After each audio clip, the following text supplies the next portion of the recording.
ବିଜେଡିର ଆକ୍ସନ ପରେ ମୁହଁ ଖୋଲିଲେ ବରିଷ୍ଠ ନେତା ବିଜୟ ମହାପାତ୍ର। ଗତକାଲି ତାଙ୍କ ପୁଅ ତଥା ପାଟକୁରା ବିଧାୟକ ଅରବିନ୍ଦ ମହାପାତ୍ରଙ୍କୁ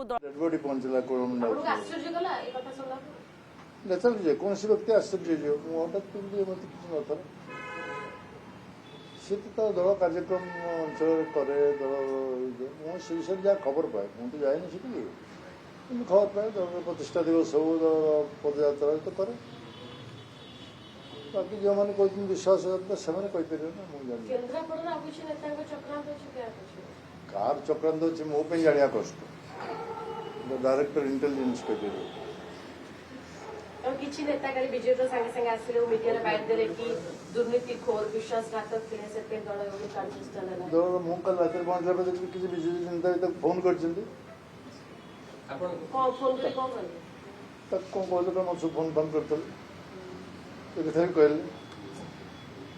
ଏରିଆ ତ କାଲି ଆପଣ ଥିଲେ, ଏଇ ଯୋଉ ଆକ୍ସନ ପରେ ଏରିଆ ଲୋକ ବା ସମର୍ଥକ ମାନେ କଣ ଏରିଆରେ କାଲି ବେଶୀ ସମୟ ରହିନି, ଅନ୍ୟ କାର୍ଯ୍ୟକ୍ରମ ଥିଲା ଗୋଟେ ଏକ୍ସଏମଏଲଏଙ୍କ ମୃତ୍ୟୁ, ଆଉ ଗୋଟେ ଥିଲା ଯଜ୍ଞ କାର୍ଯ୍ୟକ୍ରମ। ଏରିଆରେ ଯେତିକି ଥିଲେ ସେଠି ସମସ୍ତେ ସବ୍ ଦୁଃଖିତ। ପାଟକୁରାରେ କିଛି ପଡ଼ିଲା ଭଳିଆ ମତେ ଲାଗୁନି। ସମସ୍ତେ ବିଜେଡି ବାଲା ତ ସେମାନେ ଅଛନ୍ତି, ପଡ଼ିଲା ଲୋକ। ଆପଣଙ୍କର ଆଗ ସୁଝା ନାହିଁ, ଆପଣଙ୍କ ସହ ଘଟିଥିଲା ଯେମିତି ସେମିତି 25 ବର୍ଷ ତଳର କଥା ଗଲାଣି ନା, ସେଗୁলো ଆଜି ଅଛି ସବୁ। ବିଜେଡିର ମନେ ପଡ଼ିଯାଇଛି 25 ବର୍ଷ ତଳର କଥା। ମୋର ତ 5 ବର୍ଷ ତଳର କଥା ମନେ ପଡୁନି। ଚର୍ଚ୍ଚା ହଉଛି ଯେ ବାପାଙ୍କ ପାଇଁ ପୁଅ ଉପରେ ଆକ୍ସନ ହେଲା। ବାପା ତ କିଛି ଭୁଲ କରିନାହାନ୍ତି, ଆ ଭିତରେ କିଛି ବାପା କମଳ କରିଛି ନା ଭିତରେ। କହିଲି ପରା ଭେଟ ମୁଖ୍ୟଙ୍କ ସାଙ୍ଗରେ ସେ ବାବଦରେ କିଛି କଥା ହେଲି, ମୋ ସମସ୍ତଙ୍କୁ କହିଥିଲି। ମୁଖ୍ୟମ କଣ ମୁଁ କହିଲି, ସବୁ ଦଳର ନେତା ବିଜେଡି ହଉ ବିଜେପି ହଉ ଯେଉଁମାନେ ସରକାର ଅଛନ୍ତି ସେ ହଉ, ରାଜନୈତିକ ମିତ୍ର ତ ସମସ୍ତ ସାଙ୍ଗେ ରହିବ, ସମସ୍ତ ସାଙ୍ଗେ ଭେଟଘାଟ ହବ, କଥାବାର୍ତ୍ତା ହବ, କିନ୍ତୁ ଦଳ ବିଷୟରେ ମୁଁ କହିଲି ଆଦୌ ମୁଁ ଖଣ୍ଡନ କରିବା ପାଇଁ ଦଳ ବିଷୟରେ କୌଣସି ଯାହାଙ୍କ ପାଖରେ ଥିଲା ତାଙ୍କୁ ପଚାରିଲେ ସେ କହିବେ କଣ ହେଇଛି।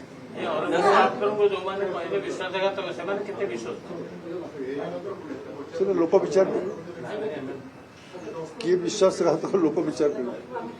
ଆଉ ଗୋଟେ ଚର୍ଚ୍ଚା ହଉଛି ବାରମ୍ବାର ଅରବିନ୍ଦ ମହାପାତ୍ର ମିଡିଆରେ କହୁଥିଲେ କି ନବୀନ ମୋ ନେତା, ପାଣ୍ଡିଆ ନୁହଁ ନବୀନ ମୋ ନେତା, ଆଉ ଯଦି ଦୁର୍ନୀତି ଖୋରକୁ ଧରାର ଅଛି ତ ବର୍ତ୍ତମାନ ଗଭର୍ଣ୍ଣମେଣ୍ଟ ଧରୁ ଆକ୍ସନ ନଉ ଡାଟା କାଢୁ, ଫଟକିଲା କି ବିଜେଡି ସେ ବିଧାନ ସାର୍ କହିଥିଲେ ଶୁଣନ୍ତୁ, ସେ ବିଜେପିକୁ ସରକାରକୁ ଆଖି ରଖି କହିଥିଲେ ସବୁବେଳେ ଅଭିଯୋଗ କରୁଛ, ଯଦି ସାହସ ଅଛି କର। ସାଧାରଣ ଭାବରେ ଏ ପ୍ରଶ୍ନ ଉଠିବ। ମୁଁ ଜାଣିନି ଏ ବୟାନ ତ କିଛି କ୍ଷତି ବୟାନ ନାହିଁ।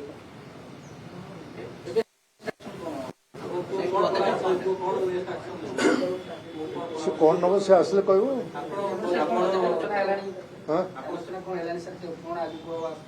ନାଇଁ ସେ ତାର କାର୍ଯ୍ୟକ୍ରମ ଯାଇଛି, ଆଜି ଗୁଡ଼ାଏ କାର୍ଯ୍ୟକ୍ରମ ଅଛି ତାର ଏରିଆରେ।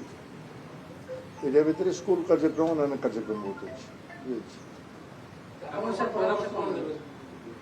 ସେ ତ ବିଧାୟକ ଭାବରେ ତା କାମ କରିବ ଅଞ୍ଚଳରେ ନା, ବିଧାୟକ ଯେ ନିର୍ବାଚିତ ହେଇଛି ସେ ତା ଅଞ୍ଚଳରେ ସେବା କରିବ, ତା ଅଞ୍ଚଳରେ ଲୋକଙ୍କ କଥା ବୁଝିବ, ସେ ତ କାମ କରିବ।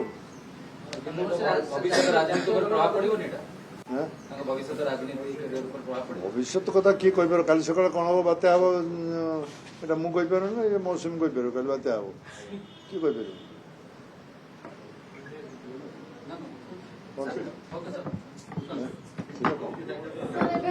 ଦଳ ଭିତରେ ଗୋଟେ କଣ ଫେସାଇକି ରହିଯିବେ ବିଳମ୍ବିତ ହେଲା ପରେ ଦଳ ତାଙ୍କର ଭୂମିକା ସେମିତି ରହିବ। ଅପେକ୍ଷା କର କଣ ତାଙ୍କର ଭୂମିକା ରହିବ, କଣ ହବ, ଆଉ କଣ ହବ, କେତେ କଥା ଘଟିବ, ସେଟା କଣ ଆଜିଠୁ କହିହବ କି?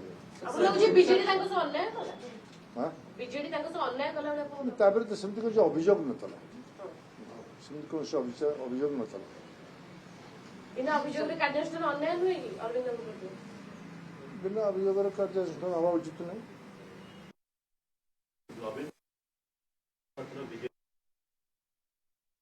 ଚାହୁଁଥିଲେ ଆଉ ତାକୁ ଯୋଗସୂତ୍ର କରୁଥିଲେ ଅରବିନ୍ଦ ମହାପାତ୍ର, ଯାହାକୁ ପାଣ୍ଡିଆନ ଗ୍ୟାଙ୍ଗ ତାକୁ ସହାୟତା କରିବେ ବୋଲି ଅରବିନ୍ଦ ମହାପାତ୍ର ସେଥିରେ କୌଣସି କେବେ ଯାଇ ନବୀନଙ୍କୁ ଭେଟିକି କହିଥିଲେ। ମୋ ସମ୍ପର୍କରେ ସେ କିଛି ଆଲୋଚନା କଲେ। ଗୋଟେ ରାଜ୍ୟସଭାକୁ ନେଇକି କିଛି ପ୍ରଶ୍ନ ଚାଲିଥିଲା କି ଏଇନା କୁହାଯାଉଛି ଯେ ଇଏ ରାଜ୍ୟସଭାକୁ ନେଇକି ଯେଉଁ ଯିବା ପାଇଁ କୁହାଯାଉଥିଲା ସୁଜାତା କାର୍ତ୍ତିକେୟନ ଇଏ ଗୋଟେ ରାସ୍ତା ସଫା କରିବା ପାଇଁ କଣ ହେଇଛି ତାକୁ ଆକଳନ କରିବା କଷ୍ଟ। ଯେଉଁମାନେ ଅଛନ୍ତି ସେ କରିଡର ଭିତରେ ସେମାନେ କହିବେ। ମୁଁ ତ ଆଗରୁ କହିଥିଲି ରାଜ୍ୟସଭା ନିର୍ବାଚନ ପଞ୍ଚାୟତ ନିର୍ବାଚନ 2026 ମସିହା ଏ ତ ମୁଁ ଆଗରୁ କହିଥିଲି ସବୁ, କିନ୍ତୁ ଭିତର କଥାଟା କଣ ଚାଲିଛି ଆକଳନଟା ତ ମୁଁ କରିପାରିବିନି। ବାହାରେ ଅରବିନ୍ଦ ମହାପାତ୍ର ପାର୍ଟି ଲାଇନରେ ନଥିଲେ ଲାଇନ୍ ମାନେ ପାର୍ଟିରେ ଥିଲା ପାର୍ଟି ଲାଇନ୍ କଣ ବିଧାନସଭାକୁ ଯାଉଥିଲା, ବିଧାନସଭା ମିଟିଂକୁ ଯାଉଥିଲା, ଶଙ୍ଖ ଭବନକୁ ଯାଉଥିଲା, ପାର୍ଟି ଲାଇନ୍ କଣ ଆଉ ତାଠୁ ଅଧିକା ଲାଇନ୍ କଣ ଆଉ ନବୀନଙ୍କ ନିଷ୍ପତ୍ତି ଏହା ନବୀନଙ୍କ ନିଷ୍ପତ୍ତି ନବୀନ ପା କାଲି କହିଲେ ତାଙ୍କର ଦସ୍ତଖତରେ ଆସିଛି ଆଉ ନିଷ୍ପତ୍ତି କାହାର ଦସ୍ତଖତ ତା ଅନ୍ୟମାନେ କିଏ ଦସ୍ତଖତ କରିଛନ୍ତି? ସରକାର ଥିଲାବେଳେ ଥିଲା ନବୀନଙ୍କ ଆସନ ପାଣ୍ଡିଆନଙ୍କ ଶାସନ ସରକାର ଗଲା ପରେ କଣ ସେଇ ପ୍ରଚଳିତ ବ୍ୟବସ୍ଥା ଲାଗୁ ରହିଛି? ତାଙ୍କ ବ୍ୟବସ୍ଥା କଣ ରହୁଛି? କେତେ ପ୍ରଶ୍ନ ବାହାରେ ଉଠୁଛି ମୁଁ କହିପାରିବି। ବାହାରେ କେତେ ପ୍ରଶ୍ନ ଉଠେ, କିଏ ଚଲାଏ ଦଳକୁ, କିଏ ନିଷ୍ପତ୍ତି ନିଏ, ସେଟା ବାହାରେ ସବୁ କଥାବାର୍ତ୍ତା ହୁଅନ୍ତି। ବାସ୍ତବ କଥାରେ ଯେଉଁମାନେ ସେଠିକି ଯାଉଥିବେ ସେମାନେ କହିପାରିବେ। ମୁଁ ତ ଯାଏନି କି ମୁଁ କହିପାରିବି। ପଲିଟିକ୍ସ ଆରମ୍ଭ କରୁ କରୁ ଆପଣଙ୍କୁ ପୁଅ ସସ୍ପେଣ୍ଡ ଇମ୍ପାକ୍ଟ ପକେଇବ ନା ତାଙ୍କ ଉପରେ? କାହାକୁ? ଅରବିନ୍ଦ ମହାପାତ୍ର ଓଡ଼ିଶା ସାରା ଲୋକ ଜାଣିଲେ ଏଇଟା ଭଲ ହେଲା। କଣ ଭଲ?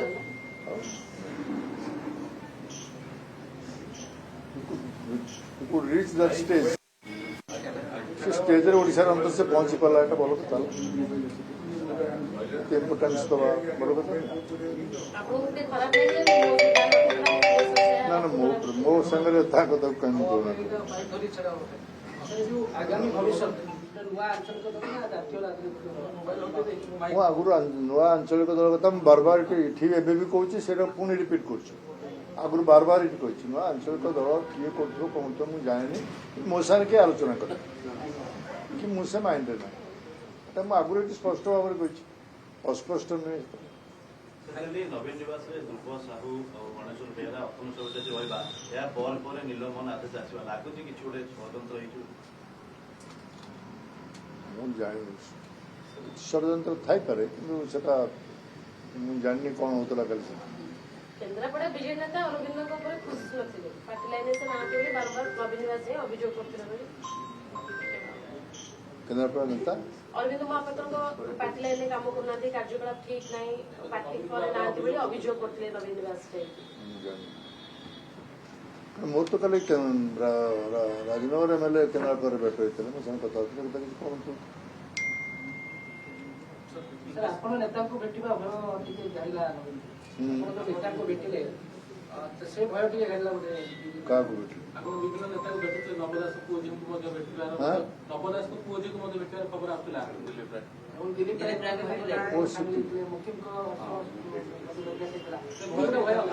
ଦିଲ୍ଲୀପ ରାୟ ବିଜେପିକୁ ଗଲା ପରେ 50 ଥର ଆସି ସମସ୍ତଙ୍କୁ ଉପସ୍ଥିତ ରାଜନୈତିକ ମିତ୍ରତା ବନ୍ଧୁତା ରହିବନି। ଦିଲ୍ଲୀପ ରାୟ ରାଜ୍ୟସଭା ସେ ବିଷୟରେ ନିଷ୍ପତ୍ତି ତାଙ୍କର ନେଉ। ଦିଲ୍ଲୀପ ରାୟ ବିଜେପିରେ ଅଛନ୍ତି, ସେ ନିଷ୍ପତ୍ତି ସିଏ ନେବେ, ତାଙ୍କ ପାର୍ଟି ନେବ। କିନ୍ତୁ ମୋ ପାଖକୁ ତ 50 ଥର ଆସିଛନ୍ତି। ବିଜେପି ଅନ୍ୟ ନେତାମାନେ ବି ଆସିଛନ୍ତି, କଂଗ୍ରେସ ଦଳର ଅନ୍ୟ ନେତାମାନେ ବି ଆସିଛନ୍ତି, ବିଜେପିରେ ବି ଆସିଛନ୍ତି। ରାଜନୈତିକ ମିତ୍ରତା ସବୁ ସେମାନେ କଣ ଭେଟୁନାହାନ୍ତି, ସମସ୍ତଙ୍କୁ ଭେଟୁଛନ୍ତି। ରାଜ୍ୟସଭା ଯିବା ପାଇଁ ବିଜୟ ମହାପାତ୍ରଙ୍କ ସହାୟତା।